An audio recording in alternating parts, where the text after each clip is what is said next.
আমার বিবেচনায় আমি এই নির্বাচন কমিশনকে এই ধরনের নির্বাচন করার জন্য যোগ্যই মনে করি না। আমার কাছে মনে হয়েছে এটা খুবই আনাড়িভাবে তারা কাজকর্ম করে। তাদের মধ্যে প্রচুর আনাড়িপনা আছে, তাদের মধ্যে প্রচুর অযোগ্যতা আছে, অনভিজ্ঞতা আছে, এবং তারা শেষ পর্যন্ত নির্বাচনটা কিভাবে করবে এটা নিয়ে আমার প্রচুর সন্দেহ আছে। আমি কতগুলি ঘটনা বলি আপনাকে।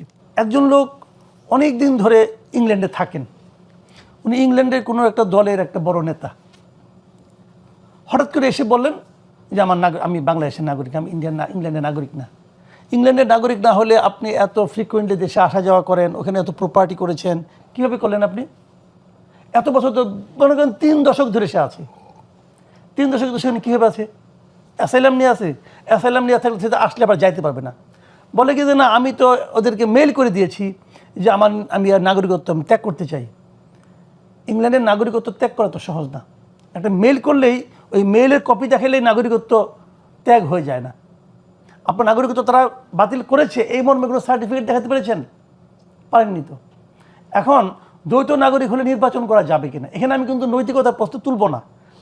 নৈতিকভাবে তো উচিত না, আমি নিজে মনে করি, বাট নৈতিকতার প্রশ্ন না, এটা হলো আইনগত প্রশ্ন। আইনের আলোকে এটা করা যায়। বাংলাদেশে যে আরপিও আছে, যেটা নির্বাচনী আইন, সেই আইনের আলোকে এটা করা যায় না। এমন একজন লোকের সঙ্গে কিন্তু আমার দেখা হয়েছে এই ধরনের আজকে থেকে 2 মাস আগে। তাকে আমি জিজ্ঞাসা করি, আপনি ইলেকশন করবেন? আপনি তো ইংল্যান্ডের নাগরিক, আপনি কীভাবে করবেন? আমি তাকে সরাসরি 1 to 1 জিজ্ঞেস করেছি।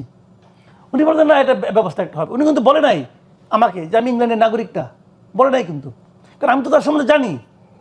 সে ওখানে প্রায় 3 দশকের বেশি সময় ধরে আছে। তো উনি বলে নাই কিন্তু। পরে থেকে শেষ ঠিকই নমিনেশন পেয়েছে। কীভাবে পেয়েছে?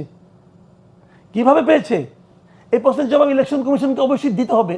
তো এখন কাগজে পত্রে আপনি দেখাই দিচ্ছেন, বাট বাস্তবতাটা কী আমরা সবাই তো জানি। তো এখন এই বিষয়গুলো কিন্তু মানুষের মধ্যে সন্দেহ তৈরি করে। সন্দেহ কিন্তু খুব মারাত্মক বিষয়। কী সন্দেহ তৈরি করেছে? এই যে নির্বাচন কমিশন হয়তো তার ক্ষমতার কাছে, অর্থের কাছে নতজানু হয়েছে, এই জন্য তারা করেছে, বৈধ করেছে।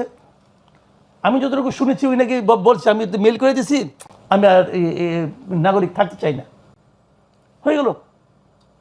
এরকম ঘটনা তো আগেও ঘটছে, আগের আমলেও অনেক দেখছি এরকম হয়েছে। এখন এইগুলি ঠিক না, এগুলি হওয়া উচিত না। আবার ঋণ খেলাপি তারা হচ্ছে। আবার এই লোকের যখন এমপি হবে, তাদের কাছ থেকে আমরা কী আশা করবো? এটা হলো আমাদের জাতি হিসেবে যে আমাদের যে মানে হতাশার ব্যাপার, সেটা তো আদালত তাদেরকে বৈধতা দিয়েছে আইনগত প্রক্রিয়া অনুসরণ করেই। আদালত বৈধতা দিয়ে রাখে, সবাই আদালতে গিয়েছিল। ওটা তো অনেকে তো ইলেকশন কমিশন রিটার্নিং অফিসার দিয়ে দিচ্ছে।